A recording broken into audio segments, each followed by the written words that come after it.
few of his answers, but also to make a few comments. He started off with a very profound word that has been used many, many times by this government, and that's the intent of the preamble. And yes, the intent is there, but the whole reason, Honourable Member, why we're doing these amendments, or why you've brought forward Bill 23, is because the intent wasn't clear enough in Bill 19, and so you've brought it forward. And so the intent is critical, but it's also, Mr. Chair, very important that we realize that with this Land Assembly Project Act, there's going to be those people that end up going to the court. And the courts always look at the preamble because that sets the parameters on what they're going to look at. And so the preamble is critical when it comes to property rights, that it is right because it sets the overall parameters. And so a judge, in our view, could look at this and basically state that, all we need to do is compensate them for their land. And the Expropriation Act, and the Honourable Member rightly points this out, says, well, no, the Expropriation Act allows for greater latitude. But the question is that latitude in Bill 23? And we're concerned we're not. It's a minor change. It doesn't jeopardize the government's side at all. I think that it clears the intent on what is actually happening there. And so I'll personally be shocked, Mr. Chair, if they don't accept this friendly amendment to a bill. And as he has pointed out, that we have praised them for coming forward and making these three major improvements in the bill. One, that we can trigger expropriations. Two, that they can restore, that they've restored access to the courts. And three, that landowners can sell their land beyond the market value, which is in this amendment. And those are great steps forward. But the whole purpose of this amendment is to ensure that intent, and what we're trying to clarify here, is set out in the preamble of this bill. Because the preamble such that says appropriately compensated for their lands does not cover the entire area that this government seems to say that this is what we want to do with the bill. This is where we're trying to cover it. But again, he's brought up that, we referred to Section 10, and again, the dilemma that we're in here is that we can only speak on the bill that's in front of us, which is an amendment to a bill. And in that bill, and again, because the government has been bringing these bills forward so fast and going late at night, I'll be the first to confess I haven't gone through them nearly as well as I would like to. But this government doesn't think that it's important to go through these bills in any detail. They're experts. And that's why we're here doing these amendments, because of their expertise in sticking their foot in their mouth and doing it wrong. Their expertise at somehow looking past the rule of law and saying that's not important, that Cabinet will do it. And their expertise in saying that, you know what, our intent is good, trust us. That's what they're experts at, Mr. Chair, is invoking this talk of trust us, and it's not good enough. They cannot be trusted, and so we need the time to go through these bills with a fine-tooth comb and try and make sure that it's right. Because when are they going to come back and bring the amendment to Bill 19, which really needs to be done? And again, I believe it's Section 10, where it refers to all those with interest in the land. And then you revert to Section 5, where the Honourable Member is talking about such things as banks and those who own mortgages or interest in those land. But we can't make any amendments because that's not in this bill. And so it's fine to say, well, let's put these through, the amendments through, which we will agree to. But let's make sure that the intent is fully covered in here, which it's not. The Honourable Member even said that, that we're going to allow the Expropriation Act, which does allow for unforeseen or let's say unacquired losses yet for that opportunity, the opportunity loss, which we see all the time, especially in a society so fast-growing and paced at what we have here. But also want to say that, property rights are paramount. and they seem to mock me on talking about that, how important property rights are, and they're paramount. And because the property rights are where the rule of law grows from. I mean, back in June of 1215 is when the Magna Carta was originally written down and signed by the king, and the essence of that whole fight for freedom was the respect of property rights. You know, are they going to be entrenched? And that was a turning point in what I want to call Western civilization, where property rights were entrenched and they were protected, and you couldn't just go kill somebody and then seize their property anymore because it was recognized that they had ownership. And that's what this is all about, is ownership. I mean, Mr. Chair, our coat of arms is Fortis et Liber. And we can ask ourselves, what is Liber? And I don't imagine that they even know what Liber is. I hear the education. Well, you can. I'm no expert on Latin, but I've had many people say that it's Liber. But what you have is the inner bark of a tree. If you look up the Latin dictionary and what it is. And what correlation does that have to do with freedom? I don't think there's any members over there that have any idea what it is. And I should probably sit down and let them answer, because that's what they like to do to us, to say, oh, what is this? And maybe I will. I'll sit down and I'll ask them, what's the correlation between the Latin word liber and property rights, and see if any of them have the so-called knowledge of what that is. On Amendment A1, any other honourable member wishing to speak on Amendment A1? Seeing none, the Chair shall now call the question. Those in favour with Amendment A1, please say aye. Aye. Opposed, please say no. No. The Amendment A1 is defeated. We'll go back to the bill. Honour member for Calgary-Glenmore on the bill. Well, on the bill. And again, so now we're back to Bill 23, the Land Assembly Project Area Amendment Act 2011. Not surprised, and so not being surprised, shouldn't be disappointed that this government and their members do not know what freedom is, and they can have that assignment to go home and look that up. But I'll share a little bit about it.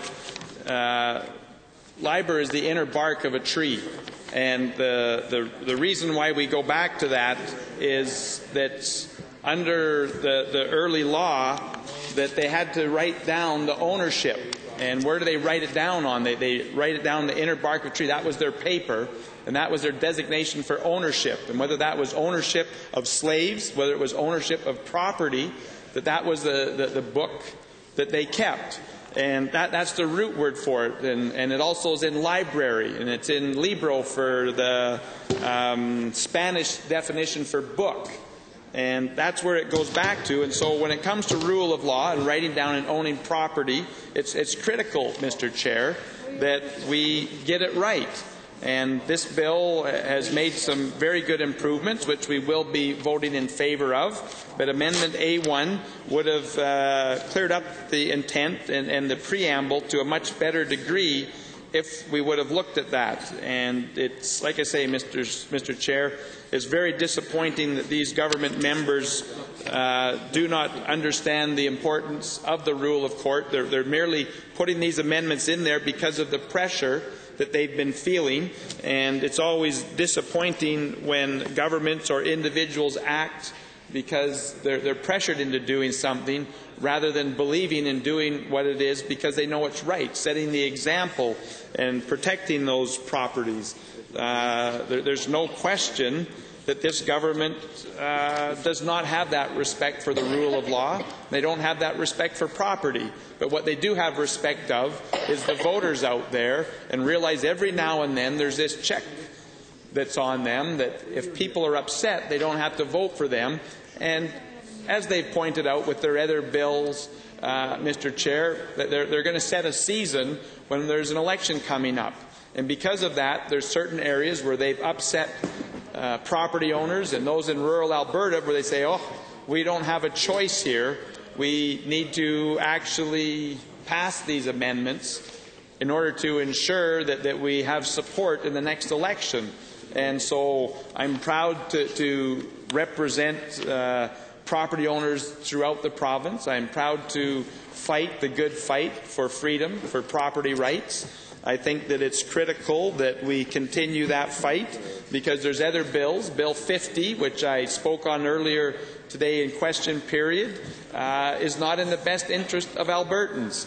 And if this government truly understood property rights and understood the process of law and the rule of law, we would have other amendments coming in for Bill 50 and Bill 36. But instead, all we have, Mr. Chair, is a task force that's going to be brought forward. We have a premier who says, oh, what we're going to do is review it. We'll scrap all of the critical infrastructure that we previously said were critical, which we know they're not. But yet this government wants to continue that cloud of misinformation that, oh, these are criticals, we need to do it. It's interesting. I've heard that a lawsuit has actually been brought forward today on the Heartland line, which I wish the people good luck on that, to stop that line, and that we need to go back to a proper review. But this government truly doesn't understand the need. That they're being pushed into a corner. They're responding in a positive way because they're forced into it. But yet there are no bills being brought forward on Bill 50, which is going to cost taxpayers billions of dollars. The energy minister, when he got up today, again he says, oh, we don't know what we're talking about on the overrun of the expenses from what AESO has told those two companies that they can do.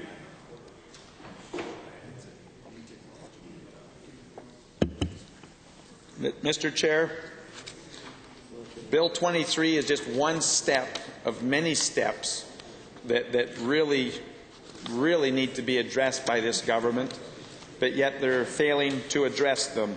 And we would sure like to see them to take a couple of steps forward. The honourable member from Airdrie-Chestermere, he talked a little bit about the penalties and the fact that this government made the amendment, which we are grateful for, to say that, if you refuse to go along with the government, they're going to put them for 2 years in jail for fighting for your property rights.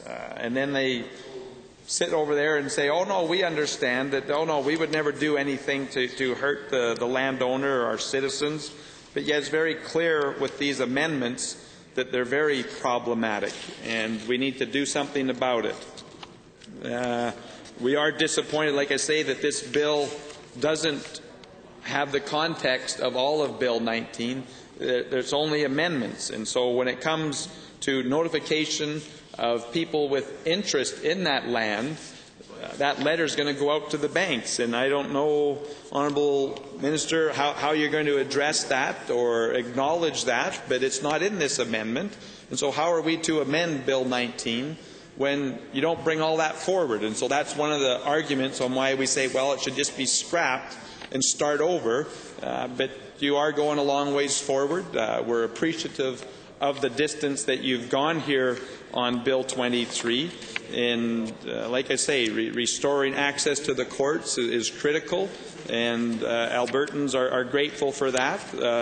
They're grateful that you are striking out the heavy hand of the threats of putting people in jail for wanting to fight and try and keep their property or to be fully or fairly compensated. And again, you've got in here to sell their land beyond just the market value, which is a huge step forward, which again is good.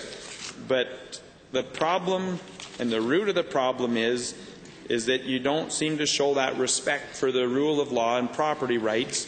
And by voting down that amendment, I don't understand it. What could possibly be harmful to the government or the taxpayers of this province by fully compensating someone for their losses?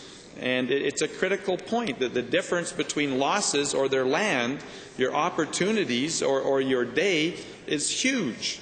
And we just feel that by not taking that amendment, that the intent, which you speak so eloquently about, has to be questioned.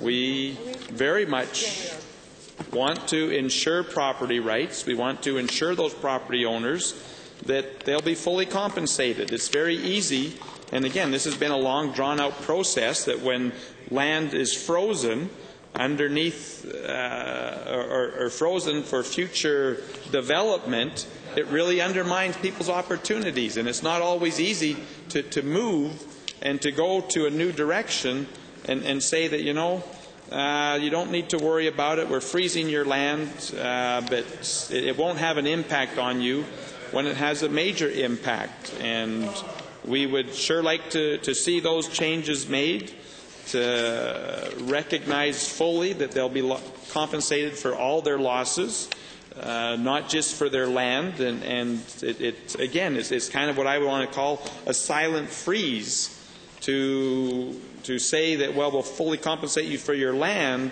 when in fact they had a business that they were going to build there.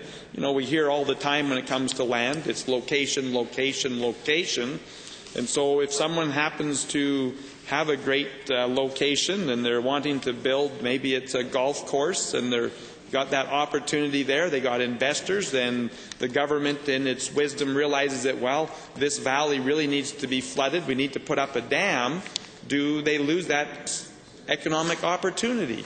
And it's tough to ensure that economic opportunity is going to be realized anywhere other than the courts, that they can bring their cases forward, they can debate it or present it to a judge, and hopefully be able to be fully compensated, and not just so say, well, that land is only good for grazing, when in fact it has many opportunities to be upgraded. And we just really have concerns, Albertans have concerns, that we want it to be a quick, easy process, that people can go forward and be compensated properly. And this bill goes a good ways down there, but we'd sure wish that you would have accepted our amendment on the preamble to really say that your intent is what you say it is, and we want to compensate for all losses and full market value, not merely just for the price of your land which you have there. But with that, I'll step down and see if there's anybody else that wants to address this bill.